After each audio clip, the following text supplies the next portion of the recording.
Well, I wish you'd have told me it was going to end a little bit like that. I'd have probably slept a little better. Triple option always, always challenges you in different ways, and that is a different triple option team. And I'm happy to say that we did a really, really good job across the board. And sometimes you don't realize it. We talk about triple option, and you think about our defense, and the reality is it's the whole picture, the ability to kind of do things together because of the limitations as far as how many possessions and different things that you get. And I think our guys really took that to heart. And I think across the board, all in all, we played, obviously it's only game 2, but the most, word I'm looking for, but together football that we've had. It's, like I said, in game 2, the complementary football that you got to be able to do, I think is where we're going to have to continue to grow to be as good as we can be. And we did it today. Happy and excited about that. But there are some things that it doesn't help you for. Sometimes that triple option stuff doesn't help you on the next couple of weeks. So there's a turn the page and being able to move on. But I think we answered some questions that maybe we had from last week, and the maturity and how we could handle things. And to me, more than anything, that's what I'm most proud of after this one, is our ability to be mature, to handle the preparation and all that we had to do, and to come out and play like we did. How important was it on that second offensive possession? The first offensive possession blows up in your face, and then they come right back, and it looked like even the first offensive possession that blows up on a sack to start with. For us to still move it out to get it to a position where we could obviously punt the ball well, I still thought that was a little bit of the recovery and made me feel better about what we were doing. But then for them to come back the next 3 possessions and really kind of take charge. And the only time after that, we got the PI, the OPI, which is kind of a questionable call on a down the field block that hurt us and stopped us on a drive, and then a turnover. Other than that, I thought offensively, in the first half, we were moving and we felt good, and then the ability to come out the second half obviously was key for us. How happy were you with Ben's accuracy, especially to the sideline? It looked like he was pretty razor sharp accurate. Well, it was good, especially after you don't want guys to get the jitters after last week when you kind of throw one into the field side flat and they take it back. And last week those sudden change situations were probably as much as anything that cost us, and that's connected to both sides of the ball. But really happy to see him as a confidence level. We kind of had an idea that we were going to throw it a little bit, but you know how those guys are at times. They want to take the shots down the field, and I think the best thing that he did and we did all day was take what was there. Sometimes you get antsy and want to take a Tyler Scott or one of those guys down the field, but the accuracy, the ability to continue to move the chains is where we've got to continue to focus. When you get Josh and Lenny involved like you did early, how much does that change?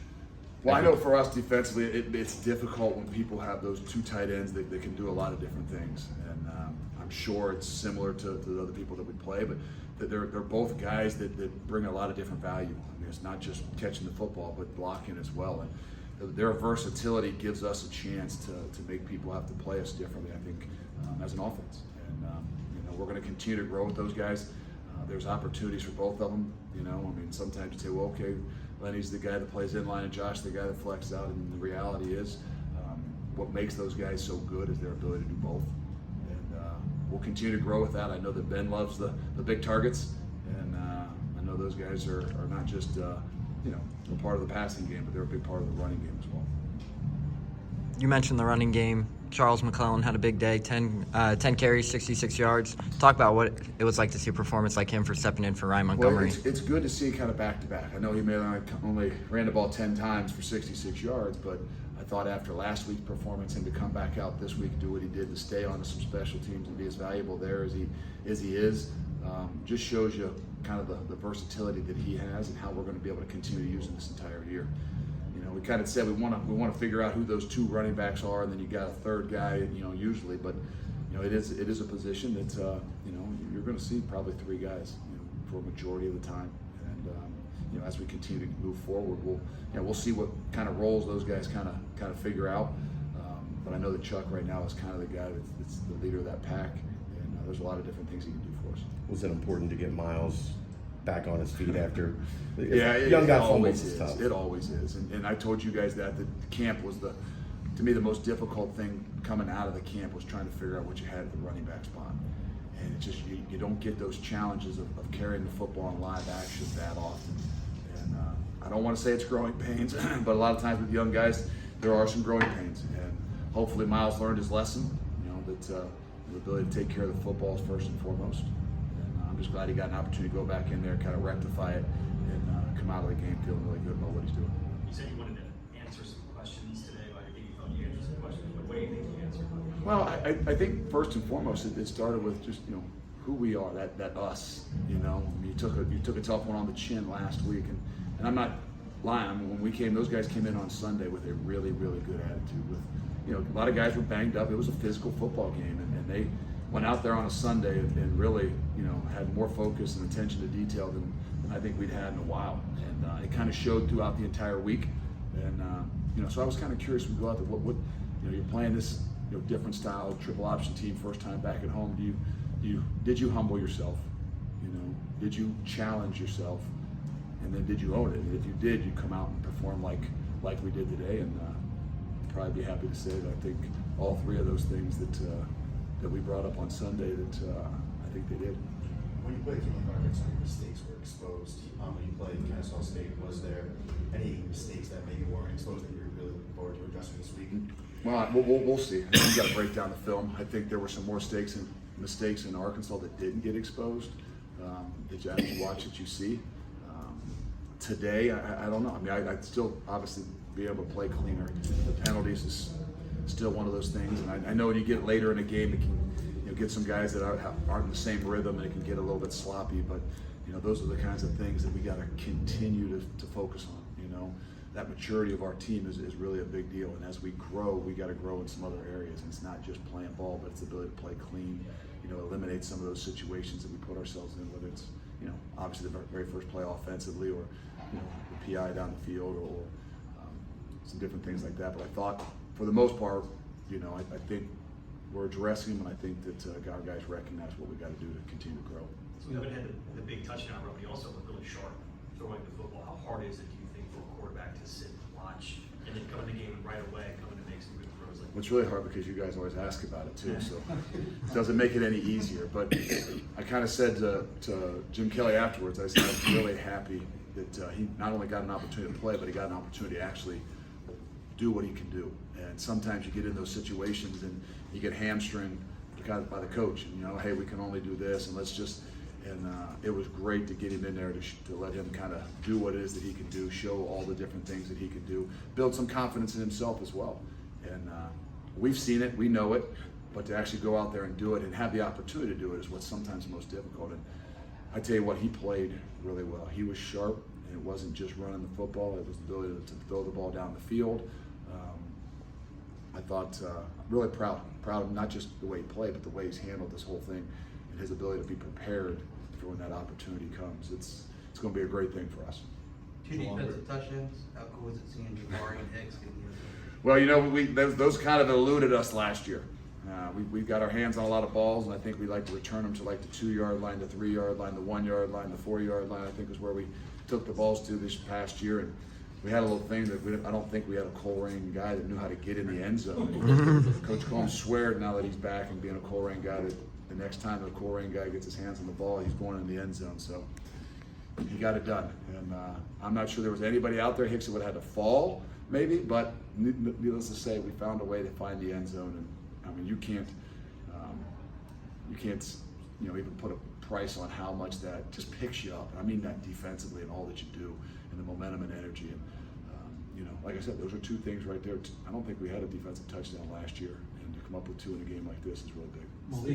Speaking of the Colerain guys, another big game for Ivan Pace today.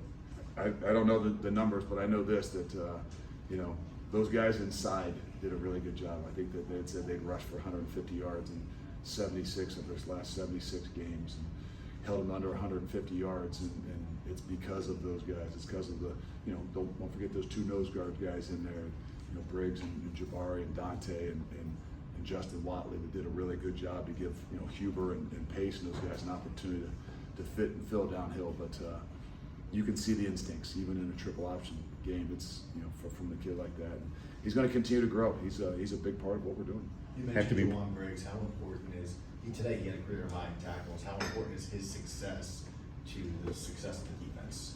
It's big, and especially in a game like this. I mean, it's going to continue to grow. You know, he played at end for us last year. He's going to play more inside this year.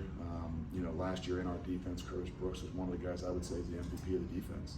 You know, I know we had these pretty good corners out there that weren't bad, and some other guys that were pretty good players. But you know, in my opinion, being an old defensive lineman and nose guard, Curtis Brooks was one of the MVPs, and to fill those shoes is going to be a big deal. And the good thing is Juwan's going to do a great job. He's going to have some help behind him, so he doesn't have to play all the time. So Dante Corleone kind of stepped up today, and hopefully we'll get Dom Perry back here soon. I know a lot of people at home were probably going to the website and trying to figure out who number 57 was. But Ryan Mullaney had a really good day. He did. He was called upon. He did. He did a really good job, and he's going to be one of those guys that's going to have to continue to step up for us. You know, we've kind of said that. I really feel good about, you know, the way we play with some of our 3 defensive linemen stuff. But in order for us to really sustain and continue to grow throughout the year, we got to be able to play 7, 8 guys. And this was a really big day to see him play, get a lot of action, and show what it is that he can do and the consistency he can do it with. You know, so, and it wasn't one of those things. He was rolling in there, you know, from series 3 on, 2 on. So he was in a situations where he had to go out there and play and perform. He did a really good job. So it's going to bode well for our entire defense. Is Malik Van going to be all right? I don't know. It's still early to tell. I know that he didn't come back into the game, but we'll have to figure that out. You know, you always have some of those things. You know, you have. I said that after the game. As we continue to move on, I know it's only week 2, but you have guys that have bumps and bruises, and what that means is there's other guys that got to step up. There's some guys that are in that locker room that maybe played a little bit today, maybe don't know what their exact role is, but as we continue to press on in this journey, they're going to have a much bigger role as we continue to move forward. You know, who knows? Any update on Will Holland? No, I haven't got anything yet either on him. So, you know, all those guys will be, you know, probably evaluated here later this afternoon and then tomorrow. Another guy that tough situation for us that's done a really good job, and let's see. One more for Coach. We good? Good. Thank you.